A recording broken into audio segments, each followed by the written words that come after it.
नमस्कार साथियों, एक बार फिर से स्वागत है आप सभी का हमारे इस YouTube चैनल पे। साथियों, हमने करंट अफेयर से संबंधित सामग्री शुरू की है। एक वीडियो हम बना चुके हैं। वर्तमान दौर में जो प्रतियोगी परीक्षाओं में करंट अफेयर से संबंधित प्रश्न पूछे जा रहे हैं, इसी को ध्यान में रखते हुए हमने ये करंट के वीडियो शुरू किए हैं। एक वीडियो हम बना चुके हैं, आप प्लेलिस्ट में जा कर के देख सकते हैं। साथियों, आप लगातार चैनल से जुड़े रहें। हम प्रतिदिन आपको करंट अफेयर से संबंधित महत्वपूर्ण जानकारी उपलब्ध करवाते रहेंगे। तो चलिए करते हैं आज के वीडियो की शुरुआत। तो देखिए, सबसे पहले है अमेरिकी इतिहासकार ऑड्रे ट्रुस्के के बारे में। ध्यान से देखें, ऑड्रे ट्रुस्के की पुस्तक भारत उपमहाद्वीप पर 5000 वर्ष का इतिहास का विमोचन, यानी भारत उपमहाद्वीप पर 5000 वर्ष का इतिहास, इस पुस्तक के लेखक हैं ऑड्रे ट्रुस्के। ध्यान से देखें, प्रसिद्ध अमेरिकी इतिहासकार और इंडोलॉजिस्ट ऑड्रे ट्रुस्के ने भारत उपमहाद्वीप पर 5000 वर्ष का इतिहास नामक पुस्तक का विमोचन किया। यह पुस्तक न्यू जर्सी, संयुक्त राज्य अमेरिका स्थित प्रिंसटन यूनिवर्सिटी प्रेस द्वारा प्रकाशित की गई थी। पुस्तक में बताया गया है कि कैसे भारत अपनी आश्चर्यजनक विविधता, धार्मिक और राजनीतिक नवाचारों और सामाजिक स्तरीकरण द्वारा लगातार नया रूप लेता रहा है। यानी मुख्य रूप से इसमें भारत की विविधता के बारे में, धार्मिक और राजनीतिक विचारों के बारे में बताया गया है। मुख्य रूप से 3 प्रश्न हैं। पहला, भारत उपमहाद्वीप पर 5000 वर्ष का इतिहास, इस पुस्तक के लेखक कौन है? ऑड्रे ट्रुस्के। दूसरा, ऑड्रे ट्रुस्के का संबंध कहाँ से है? अमेरिका से, संयुक्त राज्य अमेरिका से इनका संबंध है। इसके अलावा इनकी पुस्तक है, ये पुस्तक किसके द्वारा प्रकाशित की गई है? प्रिंसटन यूनिवर्सिटी प्रेस द्वारा इसको प्रकाशित किया गया है। आगे देखें, आगे है प्रधानमंत्री नरेंद्र मोदी के बारे में। देखिए, पीएम मोदी 3 देशों की यात्रा पर रवाना। देखिए, प्रधानमंत्री नरेंद्र मोदी ने रविवार को साइप्रस, कनाडा और क्रोएशिया, इन 3 देशों की यात्रा पर जाने से पहले एक आधिकारिक बयान जारी किया। उन्होंने कहा कि यह आतंकवाद के सभी रूपों और अभिव्यक्तियों से निपटने के लिए वैश्विक समझ को बढ़ाने का एक अवसर है। प्रधानमंत्री मोदी 15-16 जून को साइप्रस की यात्रा करेंगे। उसके बाद 16-17 जून को कनानसकीस में G7 शिखर सम्मेलन में भाग लेने के लिए कनाडा जाएंगे तथा 18 जून को क्रोएशिया की आधिकारिक यात्रा के साथ 5 दिवसीय यात्रा का समापन करेंगे। यह G7 शिखर सम्मेलन में प्रधानमंत्री मोदी की लगातार 6ठी भागीदारी होगी। अपने दौरे के अंतिम चरण में प्रधानमंत्री मोदी 18 जून को क्रोएशिया की आधिकारिक यात्रा करेंगे। यह किसी भारतीय प्रधानमंत्री की क्रोएशिया की पहली यात्रा होगी, जो द्विपक्षीय संबंधों में एक महत्वपूर्ण मील का पत्थर साबित होगी।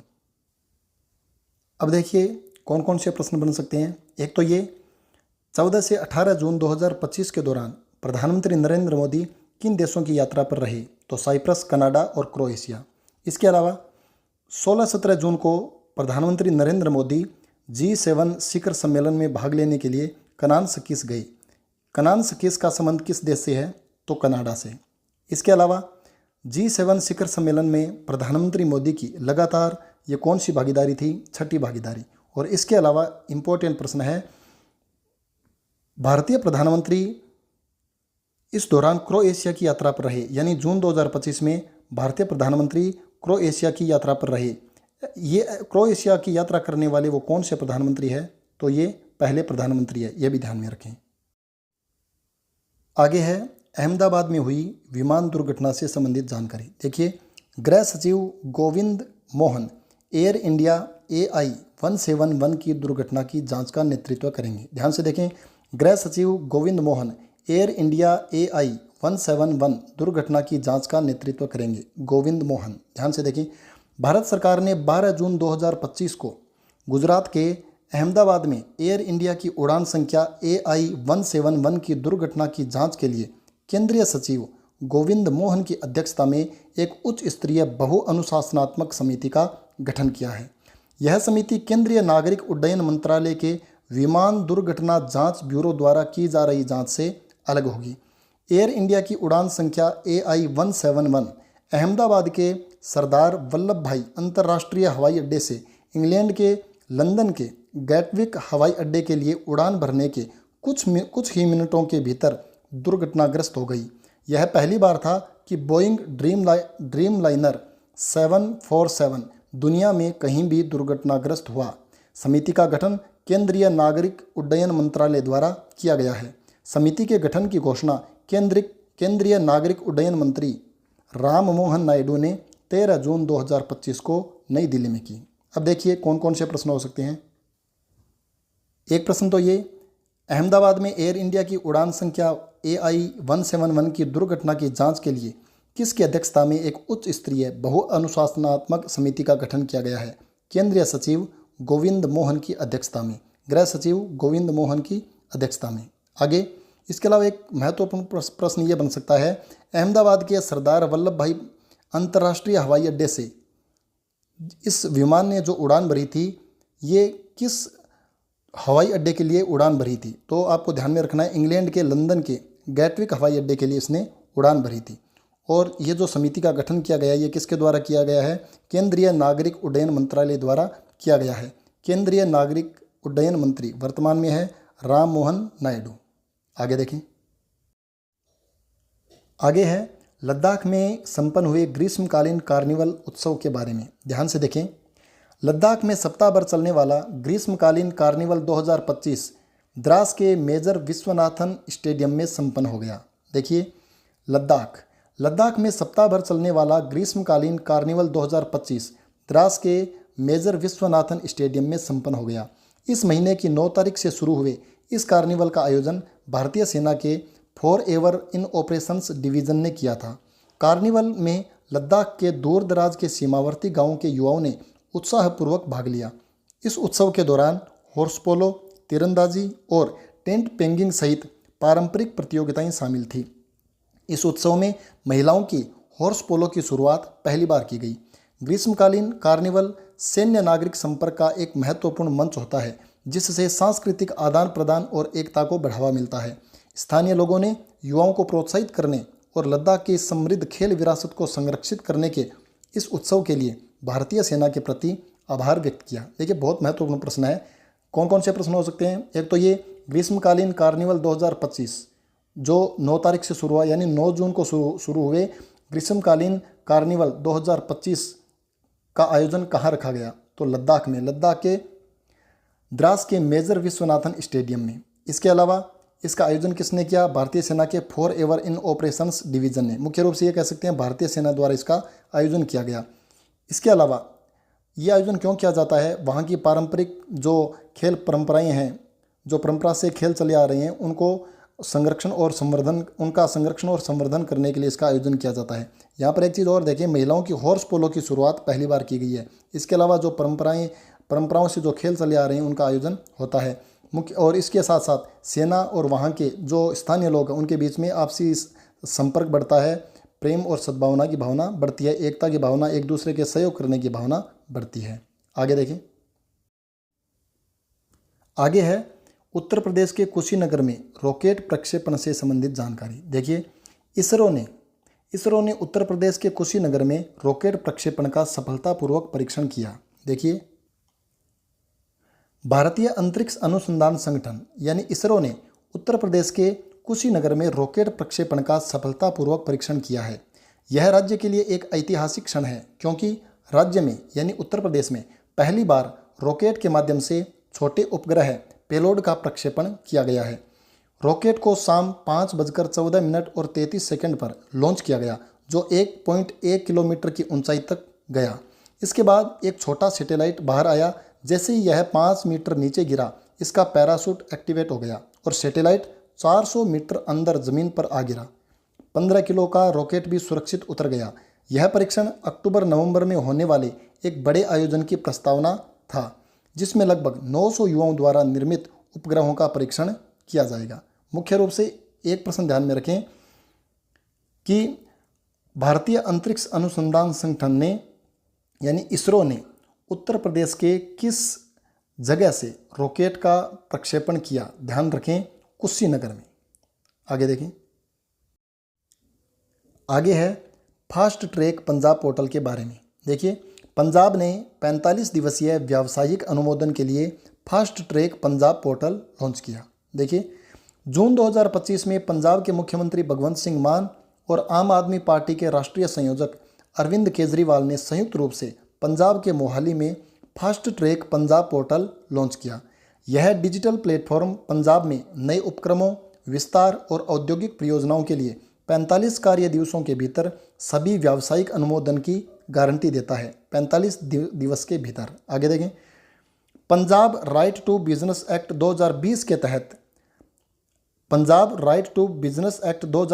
तहत पात्र परियोजनाओं को औद्योगिक पार्कों के भीतर स्थित प्रस्तावों के लिए 3 कार्य दिवसों के भीतर और औद्योगिक पार्कों के बाहर स्थित प्रस्तावों के लिए 15 कार्य दिवसों के भीतर सैद्धांतिक मंजूरी मिल जाएगी। ये इस Punjab right to business act 2020 के तहत जो पात्र परियोजनाएं हैं, उन पात्र परियोजनाओं को औद्योगिक पार्कों के भीतर स्थित जो प्रस्ताव है उनको 3 कार्य दिवसों के भीतर, और जो बाहर उस औद्योगिक पार्कों के बाहर स्थित जो प्रस्ताव है उनके लिए 15 कार्य दिवसों के भीतर उनको सैद्धांतिक मंजूरी दी जा सकेगी। इसके अलावा मुख्य रूप से यह प्रश्न ध्यान में रखना है, पंजाब ने 45 दिवसीय व्यावसायिक अनुमोदन के लिए कौन सा पोर्टल लॉन्च किया है? Fast track Punjab portal launch किया है। आगे है मध्य प्रदेश की ई नगरपालिका 2.0 योजना के बारे में। ध्यान से देखें, ई नगरपालिका 2.0। देखिए, ई नगरपालिका 2.0 के साथ सभी शहरी स्थानीय निकायों को एक ही पोर्टल के अंतर्गत लाने वाला मध्य प्रदेश भारत का पहला राज्य बना। बहुत महत्वपूर्ण प्रश्न है, ध्यान से देखें। जून 2025 में मध्य प्रदेश सरकार के शहरी विकास और आवास विभाग ने एक एकल वेब आधारित ई नगरपालिका 2.0 योजना शुरू की है, जिससे मध्य प्रदेश भारत का पहला राज्य बन गया है जो राज्य के सभी शहरी निकायों को एक ही मंच के अंतर्गत लाया है। ये भारत का पहला राज्य बन गया है जो सभी शहरी स्थानीय निकायों को एक ही मंच के अंतर्गत ले आया है।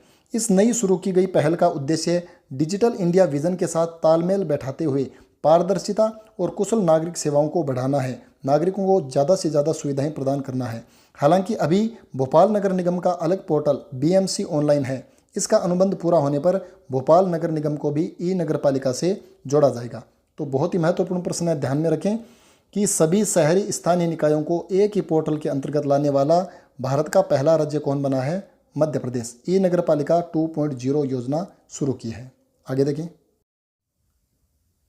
आगे है कमांडर ऑफ ब्रिटिश एम्पायर सम्मान से संबंधित जानकारी। ध्यान से देखें, चैनल की ग्लोबल CEO लीना नायर को कमांडर ऑफ ब्रिटिश एम्पायर सम्मान से सम्मानित किया गया। ध्यान से देखें, जून 2025 में भारतीय मूल की ब्रिटिश लीना नायर फ्रांसीसी लग्जरी ब्रांड चैनल इंक की ग्लोबल चीफ एग्जीक्यूटिव ऑफिसर यानी CEO को खुदरा और उपभोक्ता क्षेत्र में उनके असाधारण नेतृत्व के लिए Commander of the Order of the British Empire CBE सम्मान से सम्मानित किया गया है। यूनाइटेड किंगडम के विंडसर कैसल में आयोजित एक निवेश समारोह के दौरान उन्हें प्रिंस विलियम से यह पुरस्कार मिला। तो ध्यान में रखें, जून 2025 में फ्रांसीसी लग्जरी ब्रांड चैनल इंक की CEO जिनको Commander of the Order of the British Empire सम्मान से सम्मानित किया गया है, कौन है? तो हो जाएगा लीना नायर। इसका उत्तर हो जाएगा लीना नायर। आगे देखें, आगे है प्रलय मंडल की पुनर्नियुक्ति से संबंधित जानकारी। देखिए, RBI ने CSB बैंक के MD और CEO के रूप में प्रलय मंडल की पुनर्नियुक्ति को मंजूरी दी। RBI ने, देखिए, 12 जून 2025 को भारतीय रिजर्व बैंक RBI ने त्रिशूर मुख्यालय वाले CSB बैंक लिमिटेड के प्रबंध निदेशक और मुख्य कार्यकारी अधिकारी के रूप में प्रलय मंडल की पुनर्नियुक्ति को 3 साल के कार्यकाल के लिए मंजूरी दी, जो 15 सितंबर 2025 से प्रभावी होगा। ध्यान रखें, मुख्य रूप से एक ही प्रश्न है, RBI ने CSB बैंक के MD और CEO के रूप में किसकी पुनर्नियुक्ति को मंजूरी दी है? तो प्रलय मंडल की नियुक्ति को। और ये जो इनका कार्यकाल है वो शुरू होगा वापस 15 सितंबर 2025 से ये प्रभावी होगा, आगे 3 साल तक बने रहेंगे। आगे देखें, आगे है भारतीय वायुसेना से संबंधित जानकारी। देखिए, गूगल समर्थित पिक्सल ने भारतीय वायुसेना के लिए हाइपर स्पेक्ट्रल MWIR पेलोड विकसित करने के लिए IDEX स्पार्क अनुदान पर हस्ताक्षर किए। ध्यान से देखें, जून 2025 में बेंगलुरु में स्थित गूगल समर्थित स्पेस टेक स्टार्टअप पिक्सल ने भारतीय वायुसेना के लिए उन्नत हाइपर स्पेक्ट्रल और मिडवेव इंफ्रारेड पेलोड विकसित करने के लिए रक्षा मंत्रालय के तहत innovation for defence excellence IDEX के साथ दूसरा समझौता किया है, तो मुख्य प्रश्न यही है, गूगल समर्थित स्पेस टेक स्टार्टअप पिक्सल ने भारतीय वायुसेना के लिए उन्नत हाइपर स्पेक्ट्रल और मिडवेव इंफ्रारेड पेलोड विकसित करने के लिए रक्षा मंत्रालय के तहत किसके साथ समझौता किया है? तो हो जाएगा innovation for defence excellence iDEX के साथ समझौता किया है। मुख्य प्रश्न यही है। आगे देखें, यह नया support for prototype and research kick start spark अनुदान पिक्सल की सहायक company space pixel private limited को आईडेक्स DISC एड चैलेंज 6.2 के तहत दिया गया। तो आप मुख्य रूप से ऊपर जो आपको बताया गया है, यह प्रश्न ध्यान में रखें। अगली जानकारी है प्रधानमंत्री नरेंद्र मोदी पर लिखी गई पुस्तक से संबंधित। मोदी का नीति शास्त्र। ध्यान से देखें, आदिश अग्रवाल ने PM मोदी के कानूनी सुधारों पर किताब जारी की, मोदी का नीति शास्त्र। ध्यान रखें, मोदी का नीति शास्त्र, ये पुस्तक लिखी गई है आदिश अग्रवाल के द्वारा। देखिए, जून 2025 में सुप्रीम कोर्ट बार एसोसिएशन के पूर्व अध्यक्ष और ऑल इंडिया बार एसोसिएशन के वर्तमान अध्यक्ष वरिष्ठ अधिवक्ता डॉक्टर आदिश C अग्रवाल ने मोदी का नीति शास्त्र द वर्ल्ड्स हिज ओयस्टर नामक एक किताब लिखी है। किताब का नाम ध्यान में रखें, मोदी का नीति शास्त्र द वर्ल्ड्स हिज ओयस्टर। ये किताब आदिश अग्रवाल ने लिखी है। यह किताब जून 2025 में प्रधानमंत्री नरेंद्र मोदी के कार्यकाल के 11 साल पूरे होने के मौके पर जारी की गई है। इस किताब को नई दिल्ली स्थित लेक्सिडेम वेरिटास प्राइवेट लिमिटेड ने प्रकाशित किया है। तो अधिक महत्वपूर्ण बात यह है कि इस पुस्तक को लिखा किसने है। ये प्रकाशित करने वाली संस्था ज़्यादा महत्वपूर्ण नहीं है, लेकिन आप इसको ध्यान जरूर रखें। तो मुख्य प्रश्न है, PM मोदी के कानूनी सुधारों पर लिखी गई किताब जिसका नाम है मोदी का नीति शास्त्र, किसके द्वारा लिखी गई है? आदिश अग्रवाल के द्वारा। आगे देखें, अगली जानकारी है अमेरिकी सेना से संबंधित। देखिए, अमेरिकी सेना ने वाशिंगटन में अपनी 250वीं वर्षगांठ के अवसर पर परेड का आयोजन किया। देखिए, अमेरिकी सेना ने वाशिंगटन में अपनी 250वीं वर्षगांठ के अवसर पर परेड का आयोजन किया। इस अवसर पर अमेरिकी राष्ट्रपति डोनाल्ड ट्रंप ने कहा कि अमेरिका दुनिया का सबसे ताकतवर देश है और बहुत जल्दी ही ये और मजबूत बनेगा। यह परेड ट्रंप के 79वें जन्मदिन पर आयोजित हुई। इसमें लगभग 7000 सैनिक शामिल हुए। इस बीच ट्रंप विरोधी समूह ने पूरे देश में सैकड़ों प्रदर्शन किए। राष्ट्रपति फिर से चुने जाने के बाद से ये उनके खिलाफ सबसे बड़ा विरोध प्रदर्शन था। तो मुख्य रूप से ये प्रश्न ध्यान में रखेंगे, अमेरिकी सेना ने वाशिंगटन में अपनी कौन सी वर्षगांठ के अवसर पर परेड का आयोजन किया? तो हो जाएगा 250वीं वर्षगांठ के अवसर पर। तो साथियों, ये थी करंट अफेयर से संबंधित महत्वपूर्ण जानकारी जो इस वीडियो में आपको दी गई।